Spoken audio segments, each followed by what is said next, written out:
जगदीश्वर निवास, अलिबाग, 8 जून 2016, रात्रीचे 8:15. रस्त्याच्या कडेला चमकणाऱ्या पिवळसर दिव्यांच्या प्रकाशात वाट काढत रविकुमार, प्रियल आणि आदित्य जगदीश्वर या आलिशान बंगल्यासमोर येऊन थांबले होते. 2-3 दिवसांपासून बरसणाऱ्या भीज पावसानं अलिबागचा परिसर पिंजून काढला होता.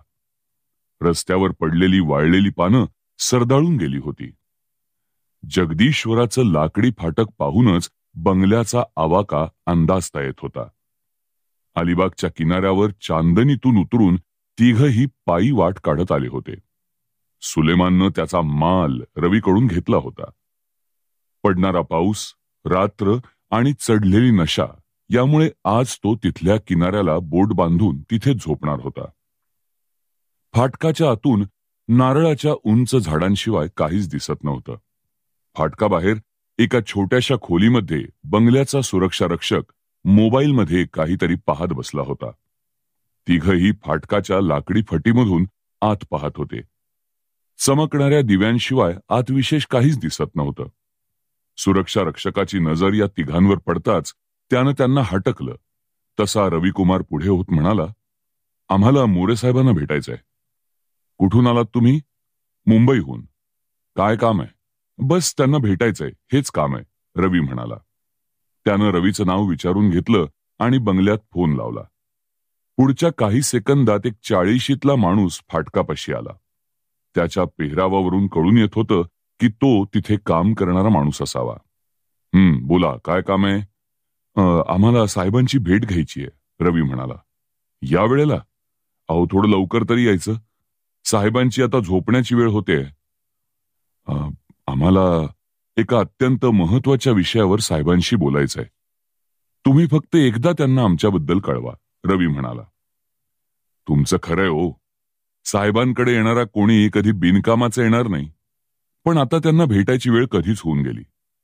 तुम्ही ना सकाळी या, मी स्वतः तुमची भेट घालून देतो, तो माणूस लाकडी फटीतून पाहत म्हणाला. कोण आहे रे राजारामा? पाठीमागे बंगल्याच्या सज्जातून आवाज आला तसं सर्वांनीच तिकडे पाहिलं. 60 ओलांडल्या एका महिलेनं सज्जामध्ये उभं राहून फाटकाकडे पाहत विचारलं, आईसाहेब, 2-3 विद्यार्थी आलेत मुंबईहून. साहेबांना भेटायचं म्हणतायत.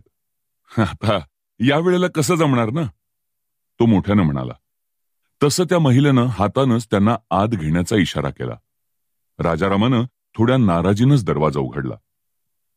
भिजल्या कपड्यांनी तिघांनी बंगल्याच्या आवारात प्रवेश केला. फाटक उघडताच समोर एका छोट्याशा चबुतऱ्यावर छत्रपती शिवाजी महाराजांचं एक शिल्प स्थापण्यात आलं होतं. शिल्पाभोवतीची कलाकुसर मनमोहक होती. रात्रीच्या अंधारात दिव्यांनी तिथला आवार उजळवून टाकला होता. जागोजागी फुलझाडांचे ताटवे वाढवण्यात आले होते. त्यावर उमललेल्या कळ्या पहाट होण्याची वाट पाहत होत्या. बंगल्याच्या समोर छोटासाच पण छानसा आकार दिलेला स्विमिंग पूल होता. दिव्यांचा प्रकाश त्या निळ्याशार पाण्यावर चमकत होता. आवाराच्या एका कोपऱ्यात सूर्यकांत रावांच्या कुलदेवतेचं छोटंसं मंदिर होतं. मंदिरात नुकताच लावलेला दिवा शांतपणे तेवत होता. नारळाची उंच उंच झाडं तिथल्या वातावरणात उंची आणत होती. कुठून तरी घोड्याच्या खेंकाळण्याचा आवाज येत होता. सूर्यकांतरावांचं घोड्यांवरचं प्रेम सर्वांनाच माहीत होतं. 70 ओलांडलेले सूर्यकांतराव अजूनही वेळ मिळाला की एखादी रपेट मारून येत. सज्जामध्ये सूर्यकांतरावांच्या पत्नी वंदनाताई उभ्या होत्या. सर्वजण त्यांना आई साहेब म्हणूनच संबोधत. मोरे साहेबांसारख्या वादळी व्यक्तिमत्वासोबत उभं आयुष्य काढताना त्यांनाही लोक ओळखत गेले. वंदना आई साहेबांची सोबत होती म्हणूनच तर सूर्यकांतरावांना इथपर्यंत येता आलं. राजारामाच्या मागून तिघही स्विमिंग पूल ओलांडून बंगल्याच्या सज्जात आले. आई साहेबांना त्यांच्याकडे पाहून स्मित करताना बघून त्यांना थोडंसं हायसं वाटलं. त्यांच्या कपड्यातून पावसाचं पाणी निथळत होतं. आई साहेबांनी राजारामाला आतून टॉवेल आणायला सांगितलं. तिघांनीही केस कोरडे केले. यात त्यांनी आत यायला सांगताच थंडीनं कुडकुडणारे तिघही आत गेले. एवढ्या मोठ्या माणसाच्या घरी वावरताना त्यांना थोडं संकोचल्यासारखं वाटत होतं. त्यांच्या पत्नीला एवढं जमिनीवर पाहून तिघांच्याही मनात त्यांच्याबद्दल आदर वाटू लागला. 60 ओलांडलेल्या आईसाहेब प्रसन्न हास्य करत म्हणाल्या, बसा तुम्ही. साहेब सध्या लिखाणात व्यस्त आहेत, थोड्या वेळात येतीलच. तोपर्यंत आपण गरमागरम चहा घेऊ. थंडी पळून जाईल. तुमच्या निमित्तानं आम्ही पण चहा घेऊ. आईसाहेबांनी राजारामाला चहा बनवायला सांगितलं. तिघही सोफ्यावर बसले. प्रियल आईसाहेबांच्या बाजूला बसली. रवीची नजर पूर्ण हॉलभर भिरभिरत होती. एखाद्या इतिहास संशोधकाला साजेसच घर होतं ते. त्यात तो संशोधक जर शिवभक्त असेल तर त्याची तुलनाच नाही. समोरच एका भिंतीवर महाराजांचं राज्याभिषेकावेळचं तैलचित्र लक्ष वेधून घेत होतं. सूर्यकांतरावांना मिळालेले पुरस्कार ठेवायला भिंतही अपुरी पडत होती. घर एकदम टापटीप होतं. इतिहासाच्या पाऊलखुणा जागोजागी दिसत होत्या. राजाराम वाफाळलेला चहा घेऊन आला. आईसाहेबांसोबत सर्वांनी चहा घेतला. गरम चहा पोटात जाताच सर्वांना बरं वाटू लागलं. आईसाहेब मोठ्या आस्थेनं तिघांचीही विचारपूस करत होत्या. खास करून प्रियलबद्दल त्यांना खूपच आपुलकी वाटू लागली. त्यांना मूलबाळ नव्हतं. कदाचित त्याचीच थोडीफार कसर त्या भरून काढण्याचा प्रयत्न करत असाव्यात. दुनिया मात्र त्यांना आईसाहेब म्हणायची. वादळासोबत त्यांनी त्यांचं आयुष्य एखाद्या मजबूत खडकासारखं घालवलं. पण आईपणाची एक वाऱ्याची झुळूक त्या खडकाला अनुभवता आली नाही. एका बाजूला त्यांच्याकडे सगळं काही होतं, तर दुसऱ्या बाजूला तसं काहीच नव्हतं. प्रियलचा हात मायेनं हातात घेऊनच त्या बोलत होत्या. गप्पा मारण्यात थोडा वेळ गेला तेवढ्यात दरवाजातून सूर्यकांतराव मोरे हॉलमध्ये आले. सूर्यकांतरावांना समोर पाहताच रवी आणि प्रियल उठले तसं आदित्यलाही उठावं लागलं. अलगद पावलं टाकत ते मुलांसमोर आले. दोन्ही हात जोडून मुलांनी मोरे साहेबांना नमस्कार केला. 70 उलटलेला मोरे साहेबांचा चेहरा तेजस्वी दिसत होता. चेहऱ्यावर अनुभवी सुरकुत्यांचं जाळं पसरलेलं होतं. त्यांच्या नजरेत धार होती. वयानुसार डोक्यावरचे पिकलेले केस त्यांनी मागच्या बाजूला वळवले होते. छातीवर रेंगाळत असलेली शुभ्र दाढी त्यांच्या चेहऱ्याला आणखी उठावदार बनवत होती. कपाळावरचं केशरी गंध उठून दिसत होतं. अंगावरचा खादीचा सदरा सावरत ते सोफ्यावर बसले. त्यांच्या चेहऱ्यावर नेहमीच स्मित होतं. वय झालं असलं तरी वार्धक्याचा लवलेशही त्यांच्या चेहऱ्यावरून, खास करून त्यांच्या हास्यावर दिसत नव्हता. एक चालता बोलता ज्ञानाचा खजिना, एक इतिहास संशोधक, शिवचरित्रकार समोर बसला होता. आलेल्या पाहुण्यांना ते न्याहाळत होते. तुम्ही मला हात जोडून नमस्कार का केलात? सूर्यकांतरावांनी आपल्या कसलेल्या आवाजात प्रश्न केला. त्यांच्या चेहऱ्यावर स्मित नव्हतं. त्यांच्या या अनपेक्षित प्रश्नानं तिघही गोंधळले. त्यांनी अपेक्षा केली होती कदाचित ते नाव विचारतील, गाव विचारतील, काम काय ते विचारतील. पण त्यांनी नमस्कार का केला या अचानक विचारलेल्या प्रश्नानं तिघही संभ्रमात पडले. आपलं काही चुकलं का या विचारानं रवी मनात चरकला. फर्स्ट इम्प्रेशन खराब पडलं की काय म्हणून रवीनं नकळत आदित्यकडे तिरपा कटाक्ष टाकला. तो बिचारा मी काहीच केलेलं नाही असं डोळ्यांनीच सांगत होता. वरून असले प्रश्न विचारतात तरी का म्हणून नजरेनं विचारत होता. बराच वेळ कोणी काहीच बोललं नाही. सूर्यकांतरावांनी पुन्हा तोच प्रश्न केला. बोला, का केलात हात जोडून नमस्कार?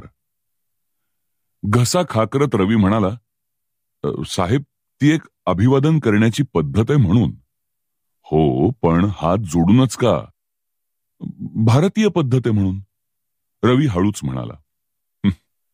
हस्तांदोलन केलं असतं तरी चाललं असतं. हात जोडण्याची काय गरज? मोरे साहेबांनी विचारलं. सर, हातात हात हा साधारणपणे आपल्या सोबतीच्या लोकांना देतात. आपल्यापेक्षा मोठ्यांना नमस्कार करण्यासाठी हात जोडून नमस्कार योग्य. आणि तसंही हातात हात दिल्यानं इन्फेक्शन पसरण्याची जास्त शक्यता असते. कदाचित त्यामुळेच आपल्या पूर्वजांनी ही पद्धत निवडली असावी. म्हणजे एका डॉक्टरच्या नजरेतून मला तरी असंच वाटतं. रवी हसून म्हणाला. अच्छा, म्हणजे तुम्ही सर्वजण डॉक्टर आहात तर? मी डॉक्टर आहे, हा इंजिनियर आणि ही PhD करते. रवीनं आळीपाळीनं सर्वांची ओळख करून दिली आणि प्रश्नाला बगल दिली म्हणून खुशही झाला. अरे वा, तुम्ही तर उच्च शिक्षित आहात. पण यामुळे माझा प्रश्न बाजूला पडत नाही. यावर रवी आणखीन बुचकळ्यात पडला. आदित्य उगाच विचार करत असल्यासारखा पाहत राहिला. आईसाहेब स्मित करत सर्वांचे चेहरे निरखत होत्या. त्यांच्या बाजूला बसलेली प्रियल म्हणाली, सर, मला जेवढं माहितीये तेवढं सांगते, पण चुकलं तर माफ करा. बोल ना बोल, मोरे साहेब म्हणाले. आपण दोन्ही हात जोडून नमस्कार करतो, खरं तर तो समोरच्या व्यक्तीला केलेला नमस्कार नसतोच.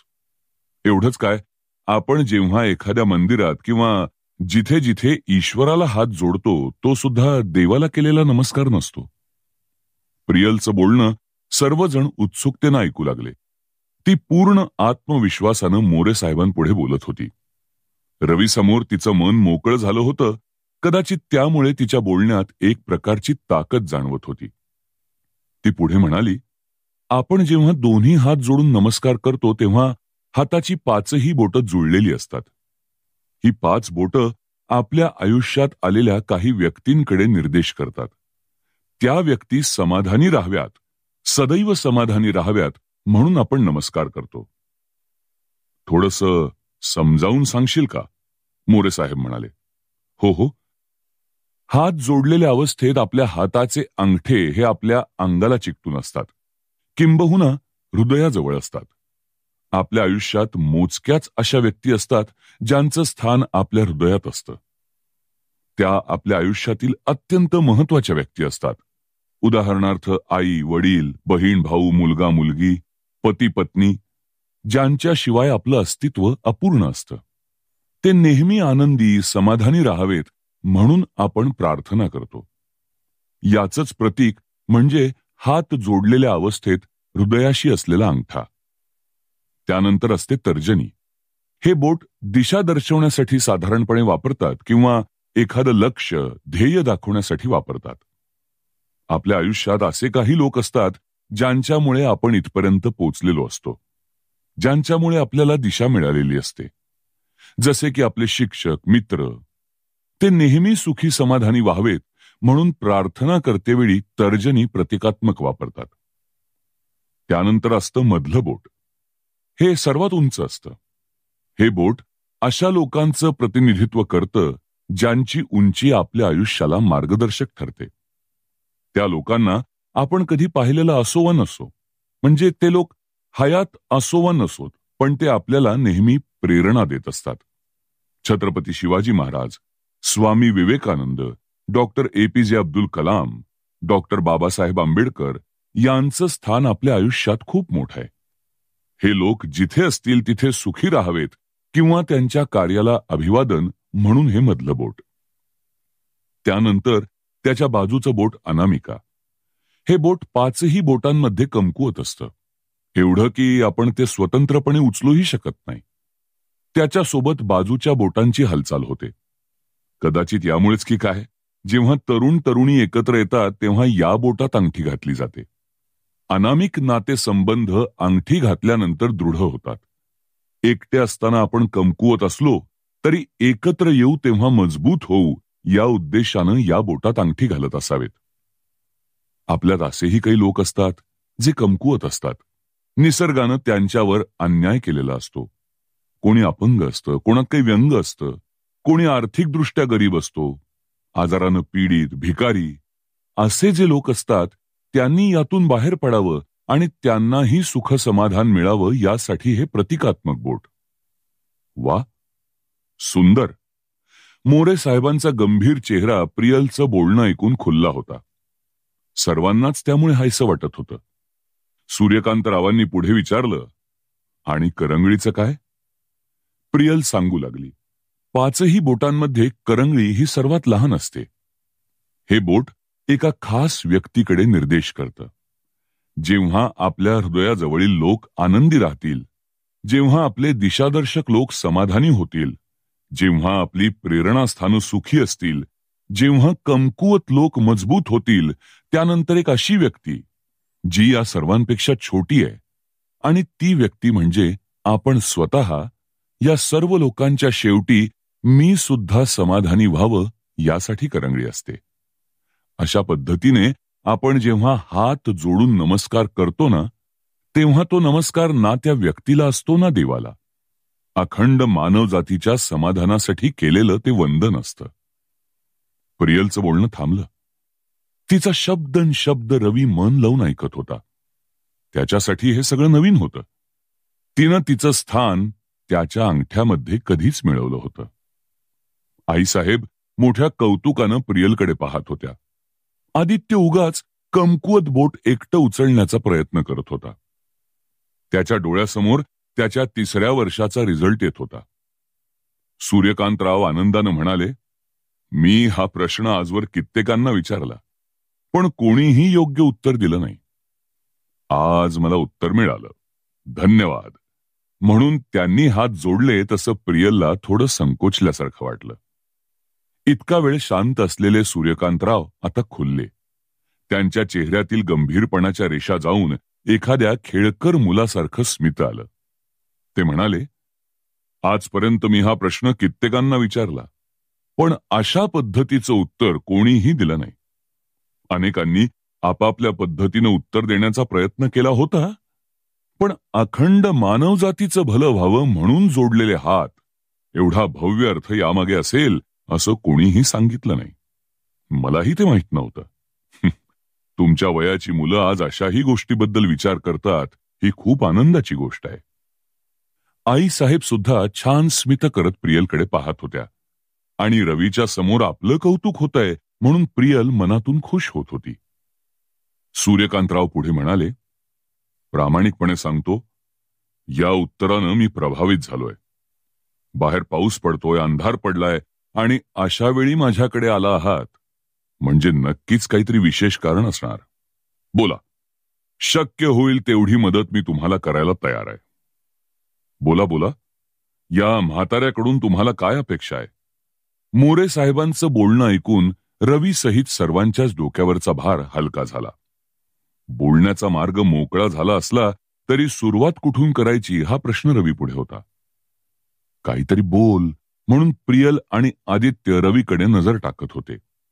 रवीनं किंचित घसा खाकरला आणि म्हणाला, सर, आम्ही ज्या कामासाठी आपल्याकडे आलो आहोत त्याबद्दल सांगण्यासारखं खूप आहे, पण आता सर्वच एकदम सांगणं शक्य नाही. एक गोष्ट मात्र सांगावीशी वाटते की आम्ही अडचणीत सापडलो आहोत. तुमच्याशिवाय दुसरं कुणीही आमची अडचण दूर करू शकणार नाही. अडचण आपली आपल्यालाच दूर करावी लागते. बाकीचे लोक केवळ मार्ग दाखवू शकतात. बोला, काय अडचण आहे? सर, नेमकं कसं सांगायचं ते कळत नाहीये, त्यामुळे एका वाक्यात बोलतो. आम्ही एका खजिन्याचा शोध घेत तुमच्यापर्यंत पोहोचलो आहोत. रविकुमार झटकन बोलून मोकळा झाला. खजिना हा शब्द ऐकताच सूर्यकांतरावांनी कपाळावर आठ्या चढवल्या.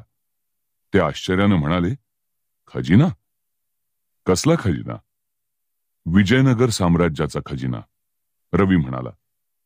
चेहऱ्यावरचे आश्चर्याचे भाव जराही न बदलता सूर्यकांतराव रवीकडे टक लावून पाहत राहिले.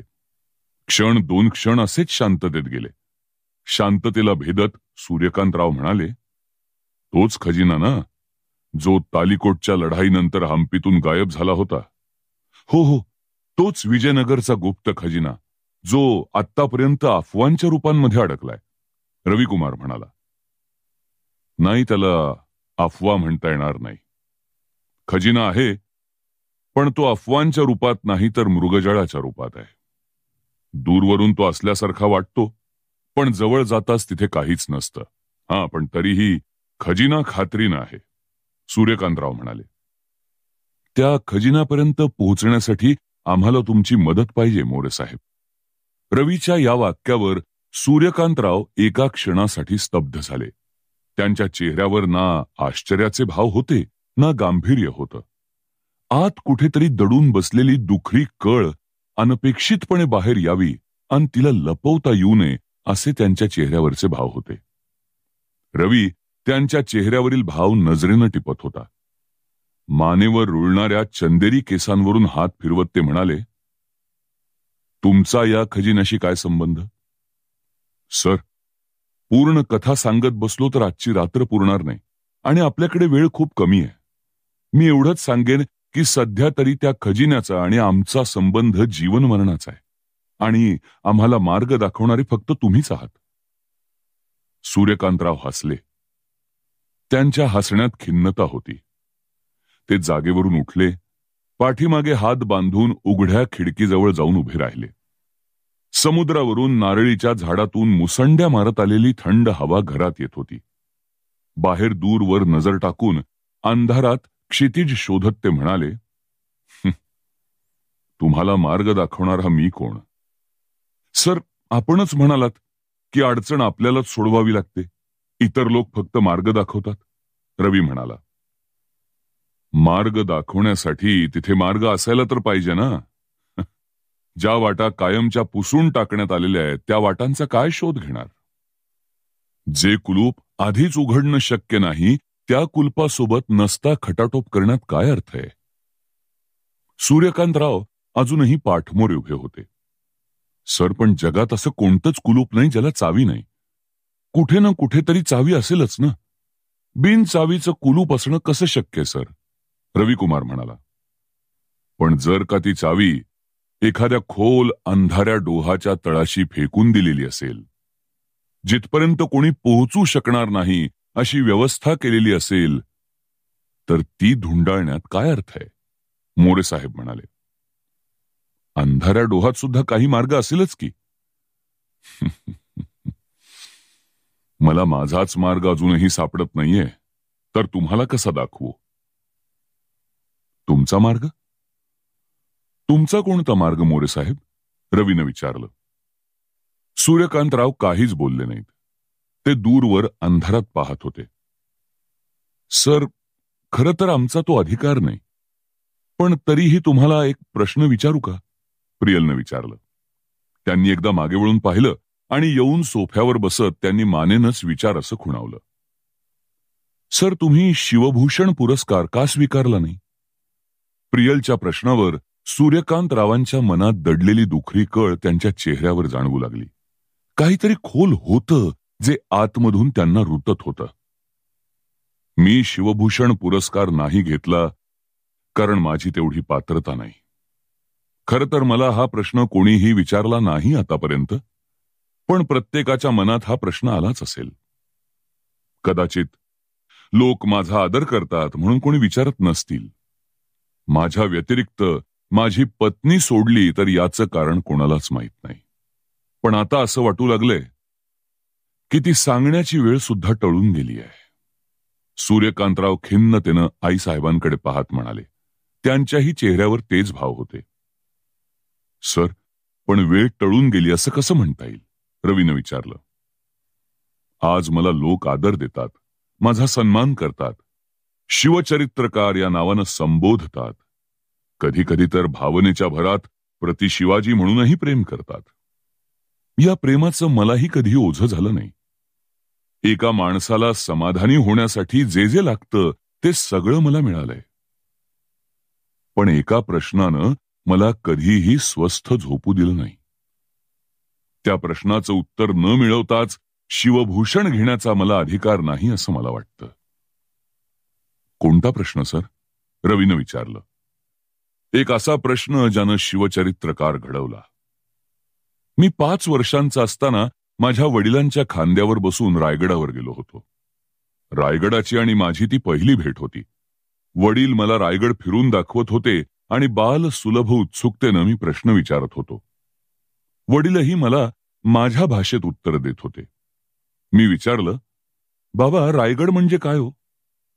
रायगड म्हणजे रायांचा गड, राजाचा गड, आपल्या छत्रपती शिवाजी महाराजांची राजधानी, बाबा सांगत होते.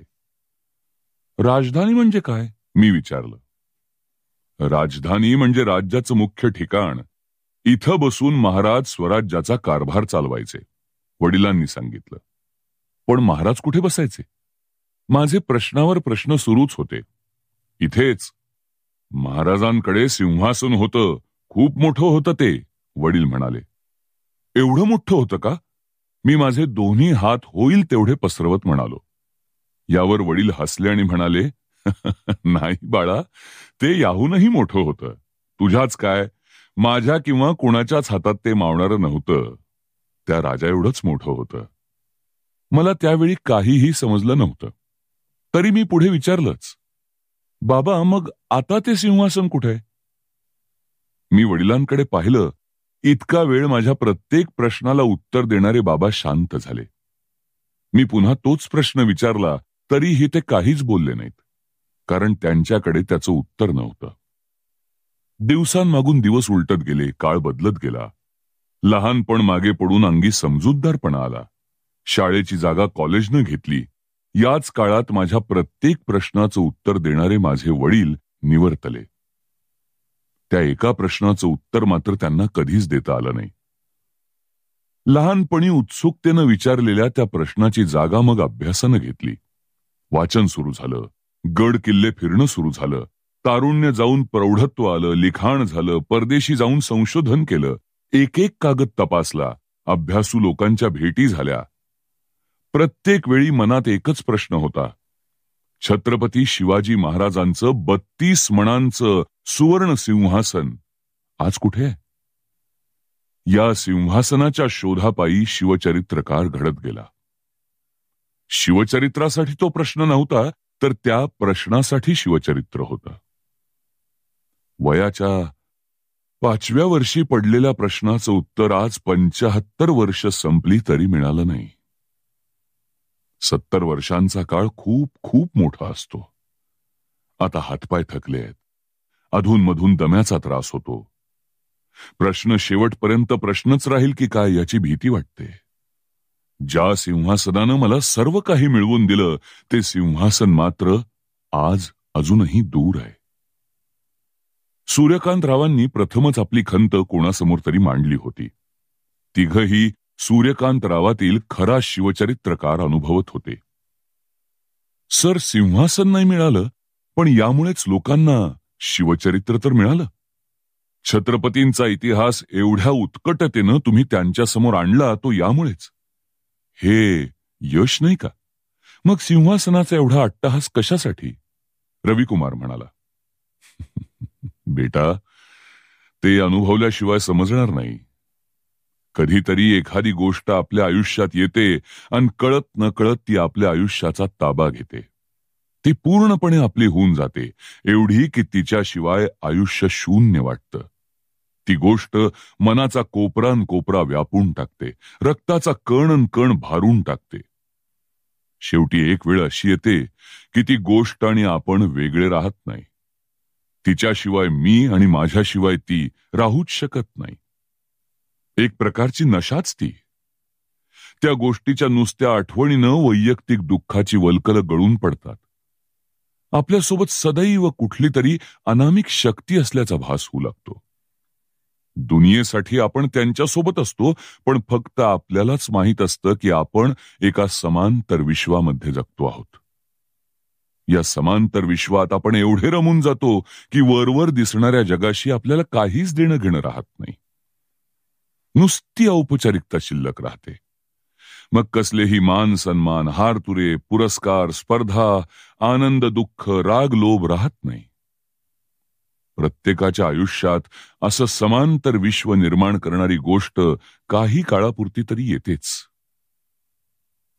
काही जणांच्या बाबतीत हा काळ आयुष्यभराचा असतो, एवढाच काय तो फरक. सूर्यकांतरावांचं बोलणं सर्वजण ऐकत होते. रवीला वाटत होतं की मोरे साहेब जणू माझ्याबद्दलच बोलतायत. सध्याचा क्षण रवीसाठी एक प्रकारे समांतर विश्वच होता.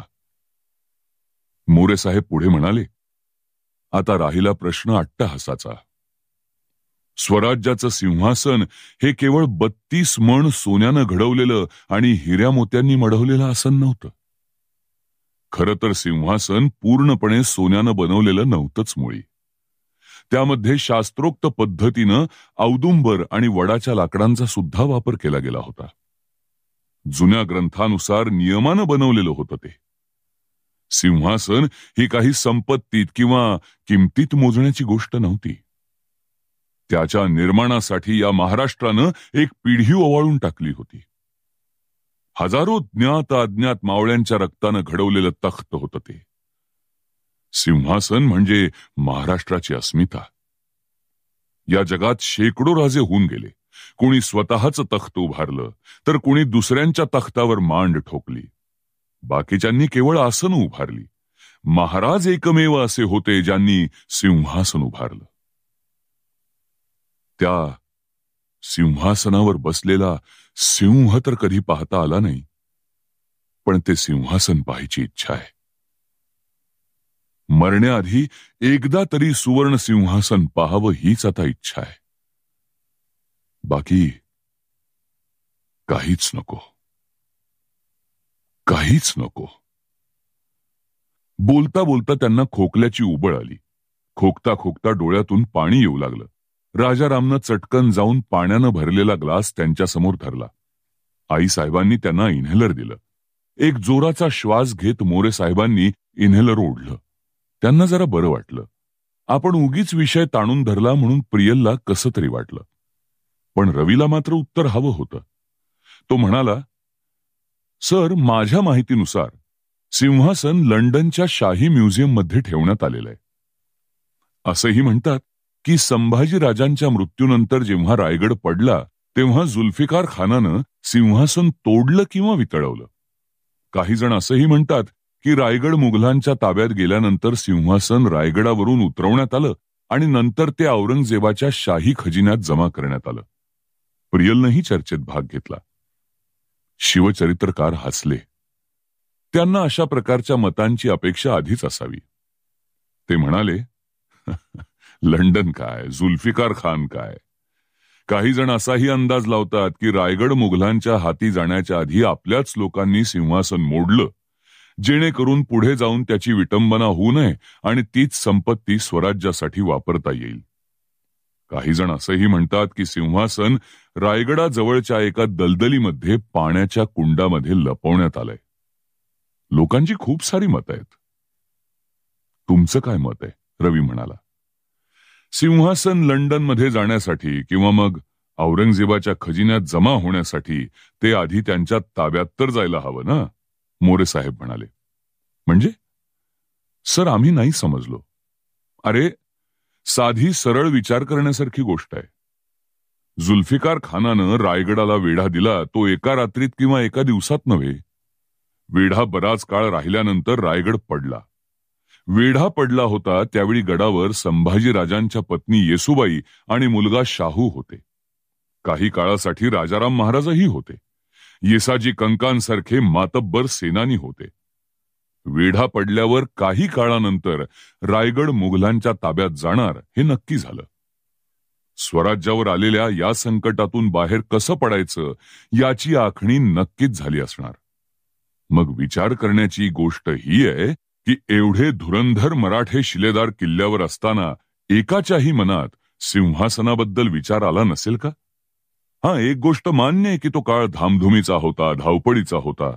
एका बाजूला संभाजी महाराजांना मारण्यात आलं होतं, तर दुसऱ्या बाजूला रायगडाला वेढा पडला होता. राजाराम महाराजांना सुखरूप बाहेर काढायचं होतं. तिसऱ्या बाजूला राणी येसूबाई आणि शाहूंच्या सुरक्षिततेचा प्रश्न होताच. या अडचणीतून बाहेर पडणं, या प्रश्नांवर सर्वात जास्त फोकस करणं ही सर्वात महत्वाची गोष्ट होतीच. पण म्हणून सिंहासनाचा विचार न करणं शक्य वाटत नाही. ज्या सिंहासनासाठी एक पिढी खर्च झाली, ज्या सिंहासनावर आसनस्थ होऊन छत्रपतींचा राज्याभिषेक झाला, ते सिंहासन मुघलांच्या हाती त्यांनी कसं जाऊ दिलं असेल? आणि समजा जर सिंहासन औरंगजेबाच्या हाती गेलं असतं तर तो शांत बसला असता का? अरे, तो आलाच होता मुळी मराठ्यांचं राज्य संपवून टाकायला. या स्वराज्याचं सिंहासन जर त्याच्या हाती लागलं असतं तर त्यानं वाजत गाजत मिरवणूक काढली असती त्याची. जगाला त्यानं ओरडून सांगितलं असतं.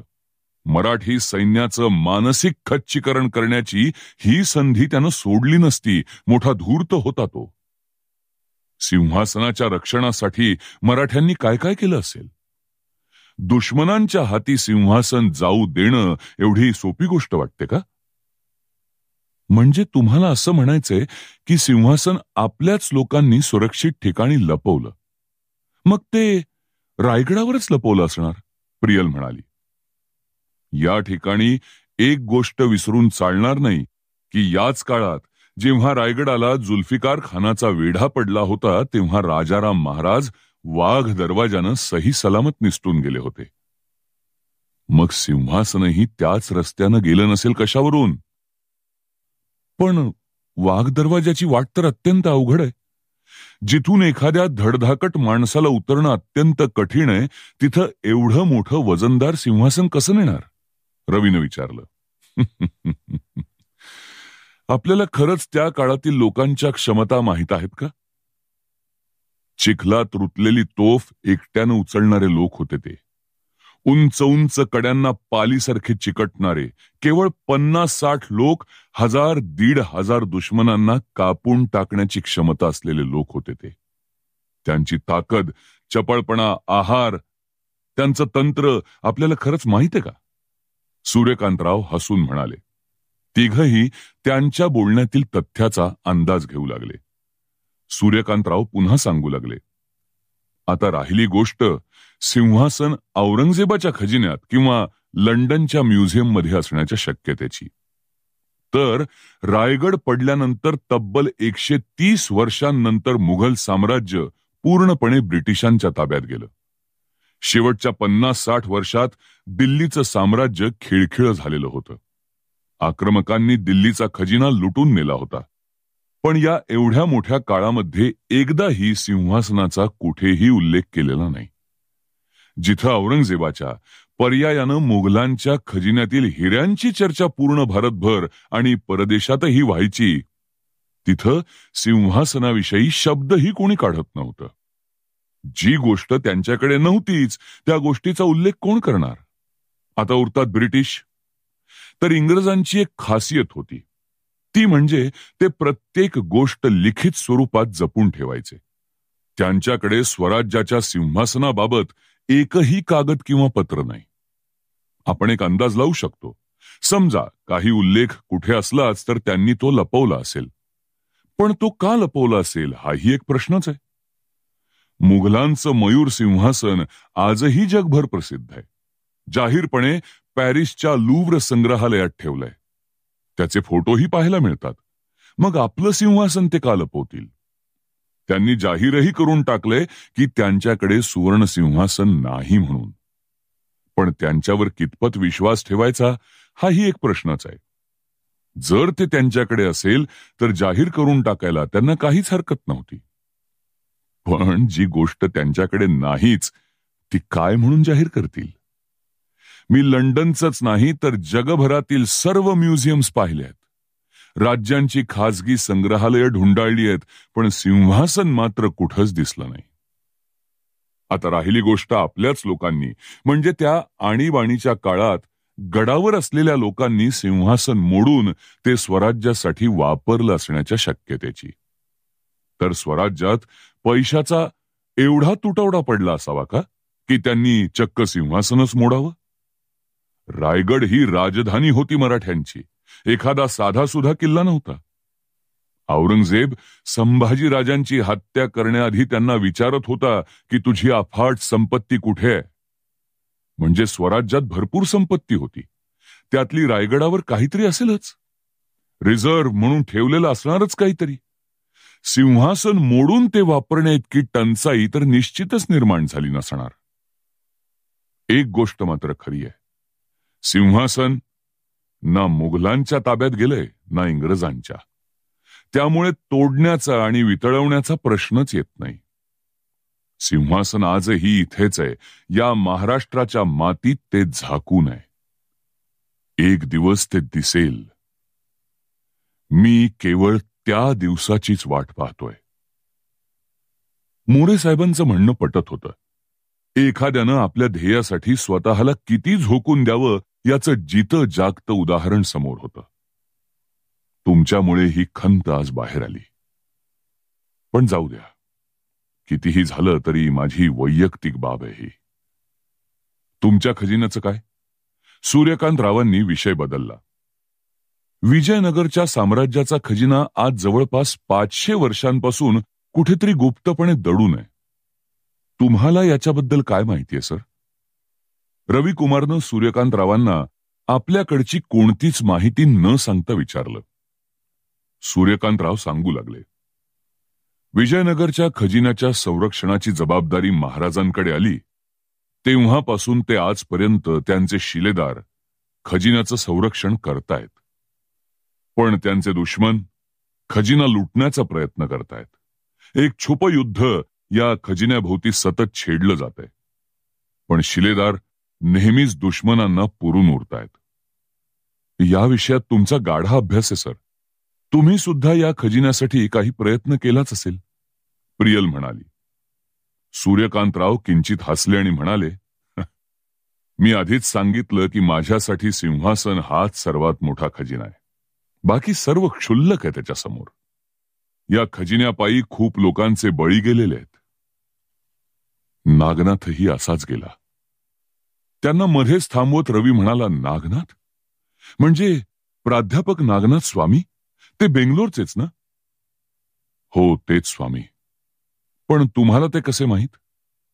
थोडं थांबून त्यांनी विचारलं आणि पुन्हा म्हणाले, अच्छा, मी एक गोष्ट ध्यानात घ्यायला हवी होती की ज्या अर्थी तुम्ही खजिन्याच्या शोधात निघालाच आहात त्या अर्थी नागनाथचं नाव तुमच्या समोर येणं अपरिहार्य आहे.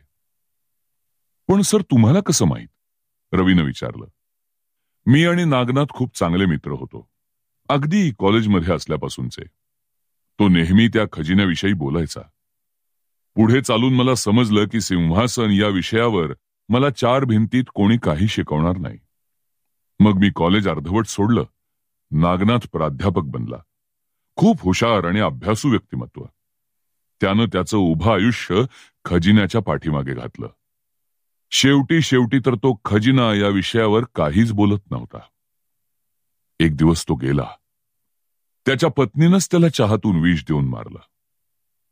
तिनं त्याला का मारलं हे मात्र कधीच समजलं नाही. बिचारा स्वप्न अपूर्ण ठेवूनच गेला. सूर्यकांतराव बोलत असतानाच आईसाहेब उठत म्हणाल्या, तुमचं खजिना पुराण चालू द्या. मुलं भुकेजली असतील, मी काहीतरी खायला बनवते. तसा दूर असलेला राजाराम म्हणाला, आईसाहेब मी बनवतो ना, तुम्ही बसा. राजारामा, अरे किती वर्षांपासून सोबत आहेस, तरी तुला ते दुःख नाही कळलं.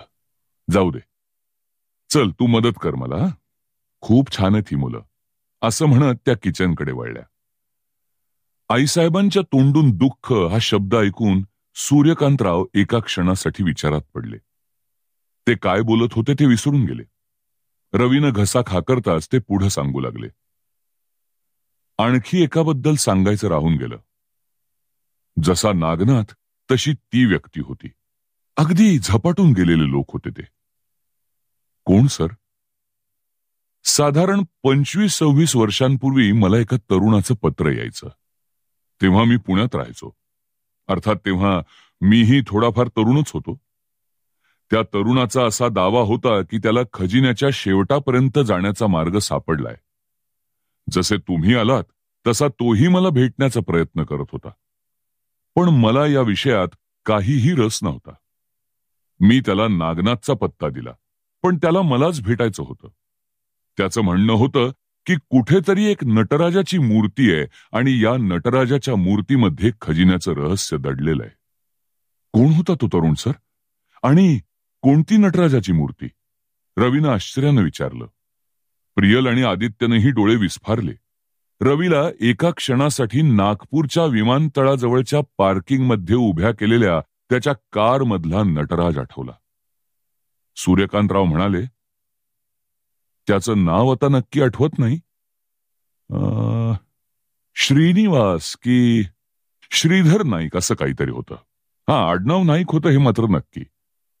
तो कोणत्या नटराजाच्या मूर्तीबद्दल बोलत होता ते माहित नाही. तो माझ्याकडे येणार होता पण कधी आलाच नाही. त्याचं काय झालं हे कधी कळलंच नाही. एक गोष्ट मात्र नक्की की जोपर्यंत नटराज मिळत नाही तोपर्यंत खजिना दूर आहे. त्याच्या पत्रात एक दोनदा एका खंजीराचाही उल्लेख आला होता. त्याच्या मते तो शिवाजी महाराजांचा खंजीर आहे. मला माहित होतं की असा एक खंजीर होता. हाच तर तो खंजीर नव्हे मोरे साहेब? रवीनं कपड्याच्या आत लपवलेला खंजीर हातात धरला.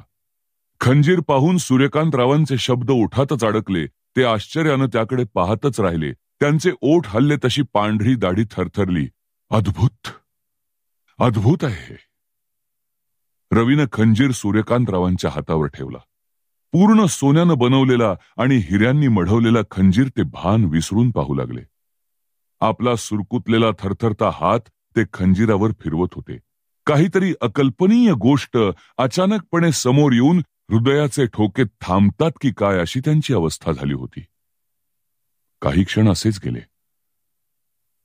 हा तुम्हाला कुठे मिळाला? राज, आदित्यनं पहिल्यांदाच काढलेला शब्द रवीनं अडवला आणि पटकन म्हणाला, राजधानी नगर. नवी मुंबईतील राजधानी नगरमध्ये एक व्यक्ती आहेत, प्रशिक सोनवणे नावाचे. त्यांच्याकडे आम्हाला हा खंजीर मिळाला. प्रशिक सोनवणे? कधी ऐकलं नाही हे नाव. सूर्यकांतराव खंजीरावरून नजर न हटवताच म्हणाले, आम्हीही ऐकलं नव्हतं कधी. खजिन्याच्या शोधात त्यांच्यापर्यंत पोचलो. रवी म्हणाला, अच्छा, ठीक आहे. काय म्हणाले ते? नाही, त्यांना या खंजीराबद्दल काही माहित नव्हतं. त्यांनी तुमचं नाव सुचवलं. रवी म्हणाला तशी प्रियल आणि आदित्यनं हळूच त्याच्याकडे नजर टाकली. रवी कुमार खोटं का बोलतोय हे त्यांना कळत नव्हतं.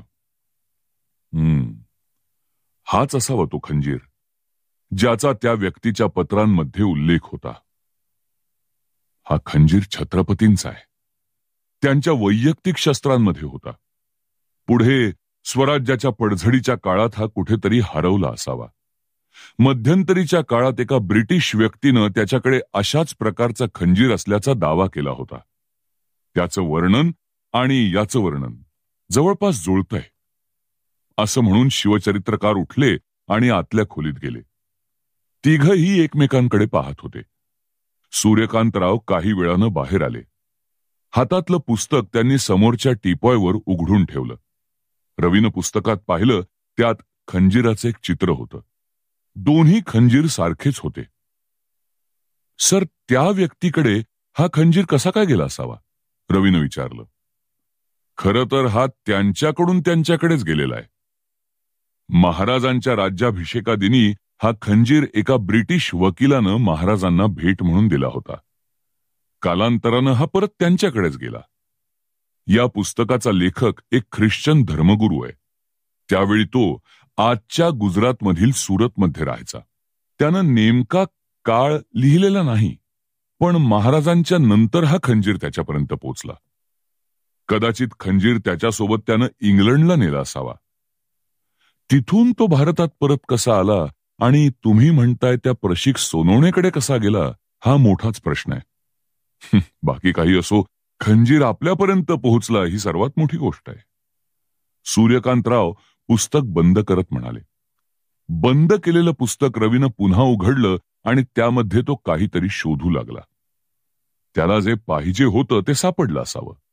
तो उत्सुकतेनं म्हणाला, सर, IHS म्हणजे काय हो? IHS कुठे? म्हणत सूर्यकांतरावांनी रवीकडे पाहिलं आणि गळ्यात अडकवलेला चष्मा डोळ्यावर चढवून ते पुस्तकात पाहू लागले. तसं पुस्तक बाजूला करत रवीनं टेबलावरच्या खंजीरावर बोट ठेवलं. खंजीराच्या सोनेरी पात्यावर अगदी लहान अक्षरात कोरलेली 3 अक्षरं त्यानं दाखवली. त्यांनी ती अक्षरं पाहिली आणि नकळत त्यांच्या चेहऱ्यावर स्मित उमटलं. त्यांच्या हसण्याचा अर्थ समजला नाही, पण त्यात काहीतरी गूढ असावं. जगदंब, ते पुटपुटले. कोणीच काही बोललं नाही. ईश्वराची कृपादृष्टी सदैव राहील. IHS. त्यांनी जवळच्या फडताळातून एक कोरा कागद घेतला आणि त्याच्यावर एक चिन्ह काढलं. ते चिन्ह पाहून कोणाला काहीच कळलं नाही. कोणाला काही कळलं नाही हे सूर्यकांतरावांना कळलं. ते चष्म्यातून नजर टाकत म्हणाले, कोणी मला सांगेल का की नाताळ या सणाला काय म्हणतात? ख्रिसमस, रवी म्हणाला. ठीक आहे. तो शब्द लिहितात कसा? ख्रिसमस म्हणजे CHRISMS किंवा एक्समस. सूर्यकांतरावांनी कागदावर एक्समस असं लिहिलं आणि म्हणाले, हे एक्स का लिहितात? सर्वांनी नकळत नकारार्थी मान हलवली.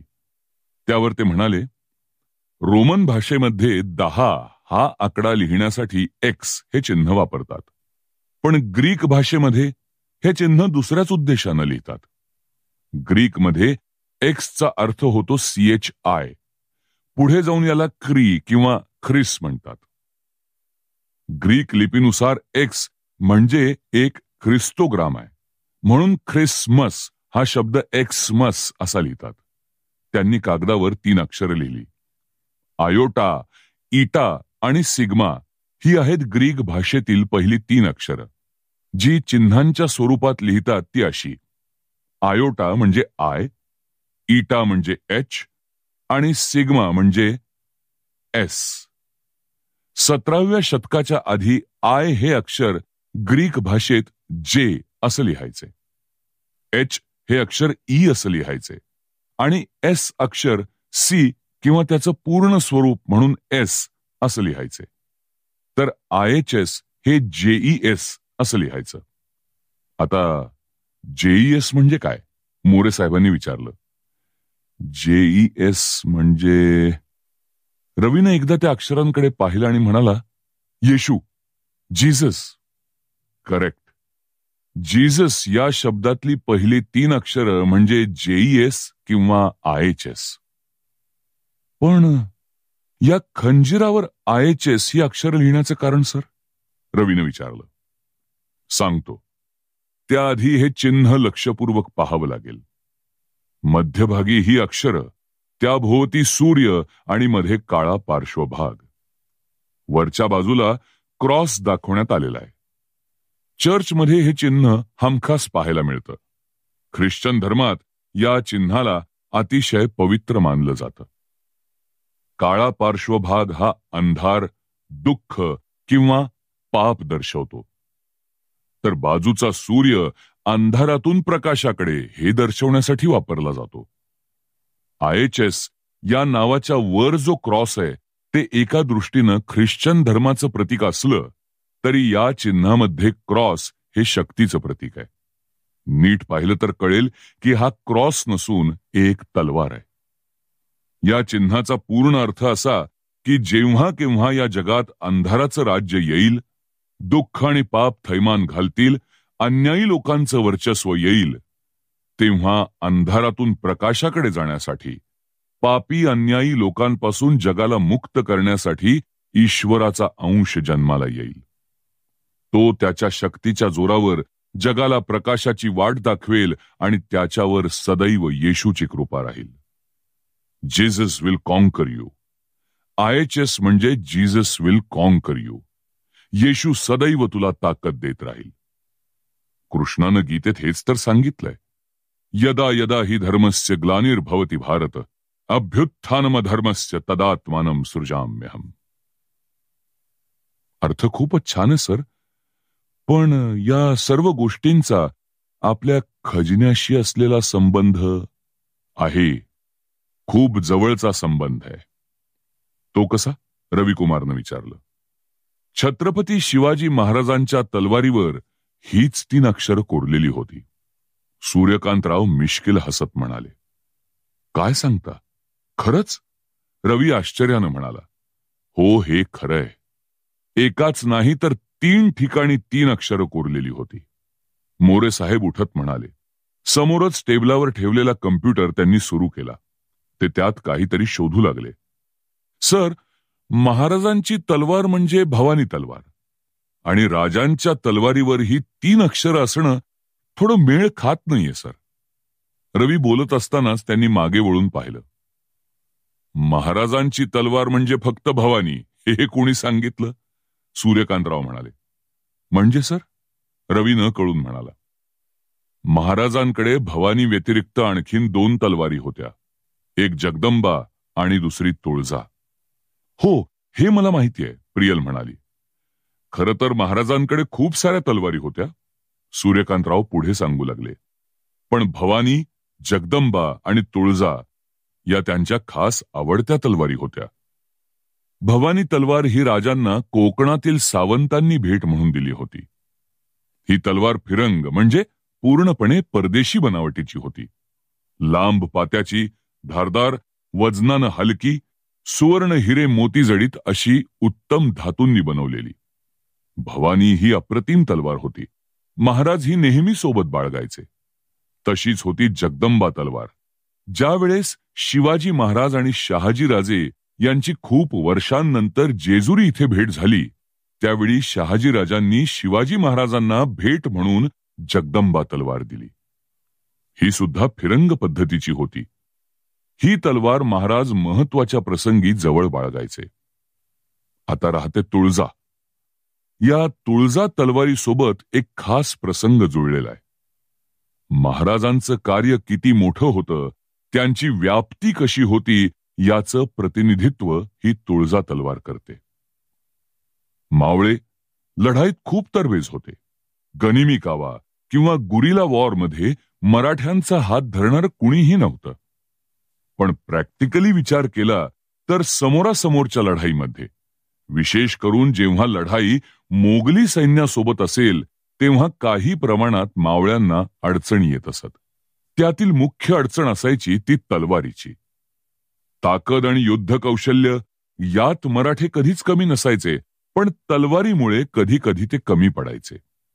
मराठ्यांच्या तलवारी लांबीनं मुघलांपेक्षा कमी असायच्या. पठाणी सैन्यांच्या मानानं मराठ्यांची उंची कमी असायची. त्यामुळे आधीच लहान तलवार आणि उंची कमी असल्यानं दूरवरचा वार जमायचा नाही. वरून मराठ्यांच्या तलवारी या पोलादी असल्यानं त्यांचं वजन जास्त असायचं. तलवार वजनानं जेवढी हलकी तेवढी फिरवायला सोपी पडायची. तलवार पोलादी जरी असली तरी उच्च धातूच्या तलवारीपुढे ती तुटण्याची संभावना असायची. मराठ्यांकडे दांडपट्टा नावाचं जगावेगळं अद्भुत हत्यार होतं, पण ते प्रत्येक वेळी वापरणं शक्य नव्हतं. युद्धामध्ये तर तलवारीशिवाय पर्यायच नव्हता. म्हणून महाराजांनी नवीन पद्धतीच्या फिरंगी तलवारी वापरण्याचा निर्णय घेतला. अशा तलवारी घडवणारे एकतर इंग्रज किंवा पोर्तुगीज होते. ते जाणून होते की आपण जर मराठ्यांना अशा तलवारी पुरवल्या तर एक दिवस याच तलवारी आपल्या गळ्यावर वार करतील. म्हणून त्यांनी काही ना काही कारण सांगून तलवारी बनवून द्यायला नकार दिला. त्यावेळेस छत्रपतींनी घेतलेला निर्णय अद्भुत होता. महाराजांनी एक कंत्राट काढलं. ते कंत्राट आंतरराष्ट्रीय पातळीवरचं होतं. आजच्या स्पेन नावाच्या देशानं हे कंत्राट घेतलं. स्पेनची अर्थव्यवस्था ढासळून गेलेली होती. त्यांच्यासाठी महाराज एका देशाचे राजे होते. युरोपमध्ये महाराजांचा उल्लेख किंग ऑफ इंडिया असाच व्हायचा. ज्यावेळेस महाराज आग्र्यावरून सुटले होते तेव्हा महाराजांची बातमी किंग ऑफ इंडिया याच नावानं पसरली होती. एवढा मोठा राजा आपल्याला तलवारीचं कंत्राट देतोय याचा स्पेनला अभिमान वाटला. त्यांनी मराठ्यांच्या स्वराज्याला फिरंगी बनवून दिल्या. अर्थातच त्यामुळं आर्थिकदृष्ट्या त्यांचा खूप फायदा झाला. यात स्पेन सरकारनं महाराजांसाठी एक खास तलवार बनवून ती राजांना भेट म्हणून दिली. तीच ही तुळजा तलवार. अशा प्रकारे महाराजांकडे 3 प्रमुख तलवारी होत्या. महाराज या तिन्हींपैकी एक तलवार सतत सोबत बाळगायचे. पण प्रत्यक्ष युद्ध किंवा हातघाईच्या प्रसंगी या तलवारीचा उपयोग होत नसे. कारण सोन्याची मूठ असलेली आणि हिरेमाणकांनी सजवलेली तलवार युद्धासाठी कशी उपयोगी पडणार? त्यासाठी योग्य पद्धतीनं फक्त युद्धासाठीच बनवलेली तलवार लागते. भवानी, जगदंबा, तुळजा आणि इतर अनेक शस्त्र महाराजांकडे खास ठेवणीतली होती. त्यापैकी ही एक तलवार आहे. असं म्हणून सूर्यकांतरावांनी कम्प्युटरमध्ये एक फोटो उघडला. एक अप्रतिम पातं असलेली आणि सोन्यानं मढवलेली ती तलवार होती. कम्प्युटर जवळ जात तिघांनीही पाहिलं तर तलवारीच्या पात्यावर 3 ठिकाणी IHS अशी अक्षरं कोरलेली होती. ही या तिन्हीपैकी कोणती तलवार आहे सर? प्रियलनं विचारलं. जगदंबा. अच्छा, आणि हा फोटो? रवीनं विचारलं. ही तलवार सध्या लंडन मधल्या सेंट जेम्स पॅलेस इथल्या संग्रहालयात आहे. जगदंबावरची ही अक्षरं कित्येकांना आश्चर्यचकित करतात. मग भवानी आणि तुळजाचं काय? भवानी आणि तुळजा या दोन्ही तलवारी आज कुठे आहेत हे कोणालाच माहित नाही. काही लोक काही संस्थान असा दावा करतात की त्यांच्याकडे असलेली तलवार हीच भवानी आहे, पण कोणीही हे सिद्ध करू शकलं नाही. कदाचित मूळ तलवारीच्या त्या प्रतिकृती सुद्धा असू शकतात. मूळ भवानी किंवा तुळजा आजही अज्ञात आहेत. आणि जी जगदंबा शहाजीराजांकडून महाराजांकडे आली होती ती आजही सरकारच्या उदासीनतेमुळे मराठी मातीची वाट बघत लंडनमध्ये आहे. सर, या सगळ्या गोष्टी म्हणजे हा सोन्याचा खंजीर, त्यावरची ही अक्षरं, त्यांचा अर्थ, ही जगदंबा, त्यावरची अक्षरं आणि खजिना, या गोष्टींचा संबंध कसा काय लागतो? रविकुमारनं विचारलं. हेच की ज्या खजिन्याच्या शोधात तुम्ही निघाला आहात त्या खजिन्याचं रहस्य महाराजांच्या तलवारीशी जोडलेलं आहे. कदाचित ती तलवार भवानी किंवा तुळजा सुद्धा असू शकते. खजिन्याच्या बंद दरवाजाच्या साखळ्या ही तलवारच तोडेल. मला खात्री आहे की तुम्हाला ही तलवार नक्की कुठे ना कुठे मिळेल. त्यांनी कम्प्युटर बंद केला आणि एकटेच बोलल्यासारखे बोलत सोफ्यावर जाऊन बसले. रवीनं खिशातून व्यवस्थित घडी घालून ठेवलेला कागद बाहेर काढला. एक छोटीशी चूक त्याच्या लक्षात आली होती, पण ती सुधारण्याची वेळ आता निघून गेली होती. तरीही त्यानं प्रयत्न म्हणून त्या कागदाची एक बाजू दुमडली आणि तो कागद मोरे साहेबांच्या समोर टीपॉयवर ठेवला. सर, या कागदावर रेखाटलेल्या चित्रांचा अर्थ काय होतो? कागदाच्या घडीवर बोट दाबत रवीनं विचारलं. सूर्यकांतरावांनी काढलेला चष्मा परत डोळ्यांना लावला आणि खाली ठेवलेला कागद हातात घेतला. त्यावर रेखाटलेली ती 5 चित्र ते न्याहाळू लागले. थोडा वेळ त्यांनी तो कागद निरखला आणि कागदावर टिचकी मारत ते म्हणाले, ही तर सूर्यमंदिरावरची शिल्पांची चित्र आहेत. सूर्यमंदिर? हो, कोणार्क येथील सूर्यमंदिरावरील दगडी शिल्पांची चित्र आहेत ही. सूर्य जसजसा उगवत जातो तसतशी एक अप्सरा आपली दिनचर्या कशी बदलते हे दाखवणारी ही चित्र आहेत. 8व्या शतकात बांधलेल्या या मंदिरावर. बोलता बोलता सूर्यकांतरावांचा आवाज कातर होत गेला. त्यांनी पुढचे काही क्षण त्याकडे टक लावून पाहिलं आणि एकदम रवीकडे नजर रोखत म्हणाले, हा कागद तुम्हाला कसा मिळाला? रवीला ज्या गोष्टीची भीती होती नेमकी तीच गोष्ट समोर आली. सूर्यकांतरावांनी अचानक विचारलेल्या प्रश्नानं तो क्षणभरासाठी गोंधळला, पण काहीच बोलला नाही. प्रियल आणि आदित्य रवीकडेच पाहत होते. आदित्य काहीच बोलणार नव्हता. त्याला माहित होतं की गेल्या वेळेसारखाच आत्ताही रवी तोंडघशी पाडेल म्हणून. मोरे साहेबांच्या कपाळावर आठ्या चढत होत्या. त्याला समांतर आवाज वाढवत ते म्हणाले, मी काय विचारतोय?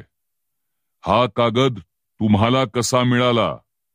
थोडंसं अडखळत रवी काही बोलणार तोच सूर्यकांतराव म्हणाले, आता पुन्हा त्या प्रशिक सोनवणेंनी दिला असं म्हणू नका. रवीचे शब्द त्याच्या तोंडातच राहिले. कोणीच काही बोललं नाही.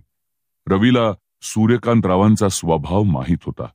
त्यांना खोटं बोललेलं किंवा वागलेलं अजिबात आवडत नाही.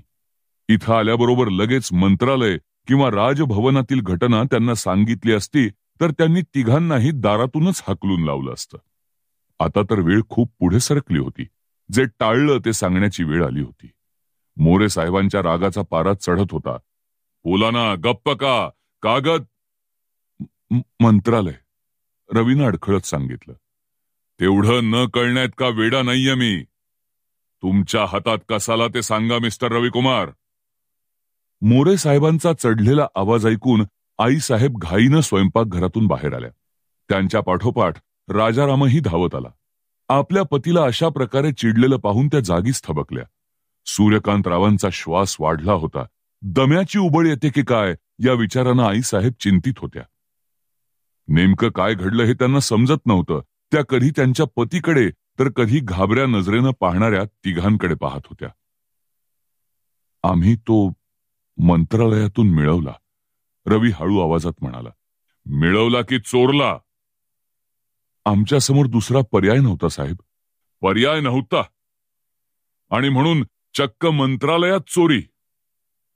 इतकं करून माझ्या घरात पाय टाकायची हिंमत कशी झाली तुमची?